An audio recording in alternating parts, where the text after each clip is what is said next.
संसार प्यारी नीलकंठ शक्ति हंता तुमुपरि चतुर्दशकंता काल भय ब्रह्मा अवतारा काल भय शिवजी अवतारा काल भय गर्भ प्रकाशा सलकाल का ज्ञात तमाशा जमन जोगी सुखियो बेरा ब्रह्मा दुखियो नमस्कार लोक सवारा नमस्कार है ताय हमारा नमस्कार सब जगत बनायो के अवतारा सोई गुरु समझो हमारा। नमस्कार तिसी को हमारी सकप प्रजा जनाब सवारी। सिकन को से गुण सुख दियो सतरन को पल मोहब्बत कियो। कट कट के अंदर की जानत भले बुरे की पीर पछानत। चिटी ते कुंच रसूला सब पर कृपा दृश कर फूला। संतन दुख पाए ते दुखी सुख पाए साधन के सुखी। बेक एक की पीर पछाने कट कट के पट पट की जाने। जबत कर करा कर तारा पर जा तर तब दे अपारा। जब कर कर तो कबू तुम में मिलत दे तर सबू। जेते बदन से सब तारे आप अपनी बूझ उचारे। तुम सब ही ते रहत निरालम जानत भेद भेद हरियालम। निरंकार निर्विकार निलम आद नील नादसम। ताका मूढ़ चारत पेदा जाको पे न पावत बेदा। ताको कर पावन मानत महामूढ़ कश पेद न जानत। महादे को कैद सदा से निरंकार का चीनत न पे।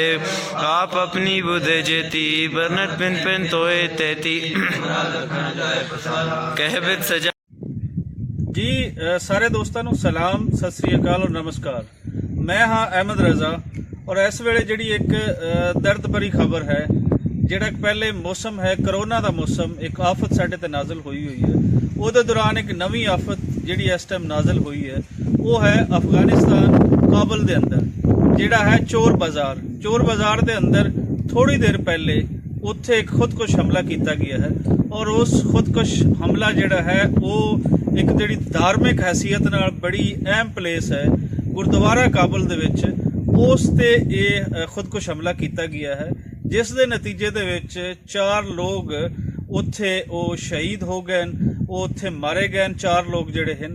और वेखण दी गल ये है कि जिस वेले दुनिया करोना नाल लड़ रही है तो कुछ मजहबी शिद्दत पसंद वो अपनी हरकतों तो फिर भी बाज नहीं रह रहे और उन्होंने थावां ते हमला कर रहे हैं जिहड़ियां पाक पवित्र थावां हैं। ये उतनी ही अहम थां है जिवें किसी मुसलमान वास्ते मसीत है, किसी हिंदू वास्ते मंदिर है। इस तरीके ही गुरुद्वारा एक धार्मिक हैसीयत दे नाल एक बड़ी पवित्र पाक पवित्र थां है जिथे मत्था टेकिया जाता है, जिथे अपने रब नूं याद किया जाता है। सो पंजाबी प्रचार इसकी निंदिया करती है और ऐसे जिहड़े भी कोई शिद्दत पसंद अनासर हैं उन्हां नूं इस वेले दे जिहड़े खबरां आ रही हैं वो इस्लाम नाल जोड़िया जा रही है। असीं इस गल नूं निंददे हां कि इन्हां लोकां दा इस्लाम दे नाल कोई तलक नहीं हुंदा।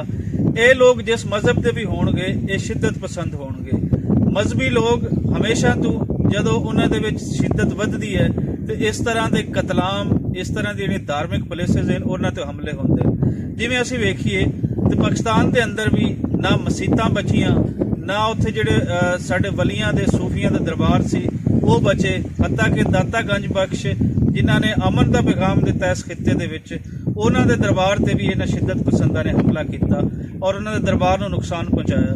सो सानू जिथे बाकी आफतां नाल लड़ना है, करोना नाल लड़ना है, बाकी चीज़ां नाल लड़ना है, उत्थे सानू ऐसे गंदे ज़हनां नाल भी लड़ना है जिहड़े किसी भी मजहब का नुमाइंदा बन के उस मजहब नूं बदनाम करन दी एक साजिश करते हैं और उस साजिश दे विच किसी हद तक कामयाब हो जाते हैं। वो 4 लोग जिहड़े इहदे विच शहीद होए, जिहड़े इहदे विच मारे गए, जिन्हां दीयां जिंदगियां उन्हां तों खोह लईआं गईआं, उन्हां दे खानदान दे नाल असीं बिल्कुल जिहड़ा है वो साडा एक दुख की कैफियत असीं उन्हां दे नाल हां कि ये साडी कबीला अगर इंसानियत की गल करिए तो साडा सारा कबीला एक ही है। और सूफी गुरु जिस चीज़ की खातिर हमेशा उन्होंने दरस देंदे रहे अपनी जिंदगियां उन्हां ते लाइयां वो ये है कि इंसानां नाल प्यार करो। लेकिन ये कुछ ऐसे साडे विचों ही लोग जिहड़े हैं जिहड़े वो रूप धारदे हैं एक मजहबी होण दा और वो इन बंदियां नूं मारदे हैं। इन्हां नूं असीं अपने अंदरों इन्हां नूं असीं कढ के वेखना होएगा कि असीं वख हाँ वो वख हैं। जदों असीं कर लवांगे तो फिर उसकी रोकथाम वास्ते भी असीं बहुत कुछ करना शुरू कर देंगे। एक बारी होर इसकी भरपूर निंदिया किसी भी धार्मिक प्लेस से और धार्मिक दे नाल नाल किसी इंसान का कतल कर दिता जाना इस तो वड्डा कोई जुल्म नहीं। असी इस जुल्म की निंदिया करते हाँ ਔਰ ਅਗਰ ਕੋਈ ਇਹਨੂੰ ਕੋਈ ਜਿਸ ਤਰ੍ਹਾਂ ਬਲੇਮ ਗੇਮ ਜਿਹੜੀ ਹੁਣੇ ਤੋਂ ਸ਼ੁਰੂ ਹੋ ਗਈ ਹੈ ਉਸ ਨੂੰ ਵੀ ਅਸੀਂ ਨਿੰਦਦੇ ਹਾਂ ਕਿ ਕਾਤਲਾਂ ਨੂੰ ਸਿਰਫ ਕਾਤਲ ਸਮਝਿਆ ਜਾਵੇ, ਉਹਨਾਂ ਦੇ ਨਾਲ ਉਹਨਾਂ ਦੀ ਕੋਈ ਮਜ਼ਹਬੀ ਆਇਡੈਂਟੀਟੀ ਨਾ ਲਾਈ ਜਾਵੇ।